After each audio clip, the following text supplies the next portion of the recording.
Selamat pagi, Bapak Ibu sekalian. Yesus pernah berkata bahwa mintalah maka aku akan memberikan Roh Kudus kepadamu. Jadi Roh Kudus itu adalah pemberian terbesar dari Tuhan kepada kita. Mengapa? Pertama bahwa artinya Yesus memberikan dirinya sendiri seluruhnya kepada kita. Karena Allah Bapa, Allah Putra, yaitu Tuhan Yesus Kristus dan Allah Roh Kudus itu satu dan sama. Kedua, bahwa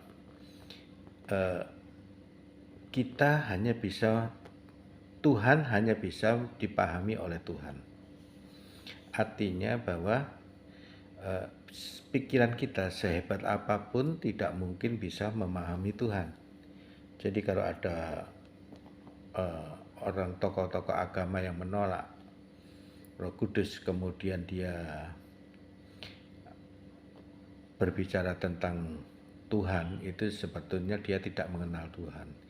Dia berbicara tentang Tuhan halusinasinya sendiri. Ketiga, artinya bahwa kita diberi hidup. Tanpa Roh Kudus kita sudah mati. Jadi manusia yang ditinggalkan oleh Roh Kudus, secara fisik dia hidup, tetapi sebetulnya dia sudah mati. Dia terpisah dari Tuhannya.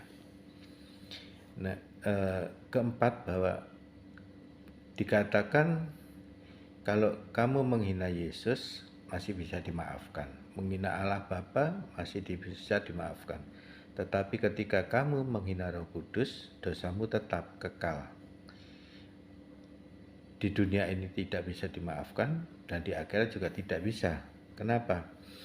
Ketika kamu menerima Roh Kudus, kamu menerima hidupmu sendiri, kamu menerima terang. Jadi orang yang hidup bersama Roh Kudus,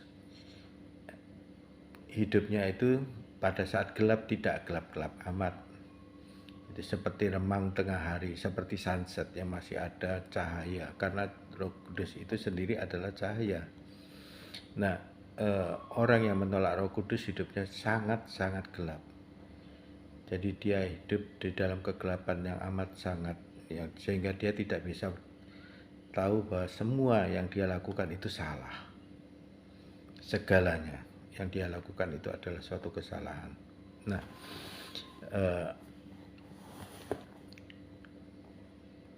dengan adanya kita menerima Roh Kudus, kita akan dibimbing untuk menerima buah roh, damai, sukacita, lemah lembut, rendah hati, ya, semua sifat-sifat Allah itu diberikan kepada kita. Nah, kalau kita menolak Roh Kudus, kita akan menjadi seperti hewan yang tidak berakal budi. Karena tidak ada satu pun manusia yang bisa merubah wataknya sendiri, kecuali yang Tuhan yang merubah.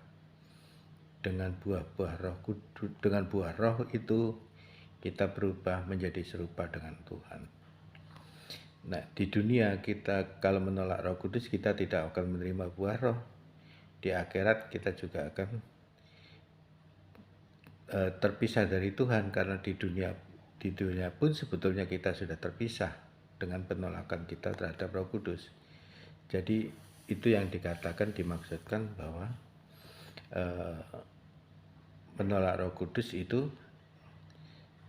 dosamu kekal, tidak akan bisa diampuni. Karena dengan menolak Roh Kudus, kamu sebetulnya sudah terpisah dari Allah, seperti ranting terpisah dari akar.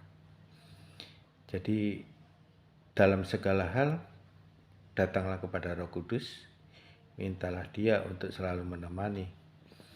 Dan orang yang dibimbing oleh Roh Kudus, hidupnya adalah berjalan bersama Allah.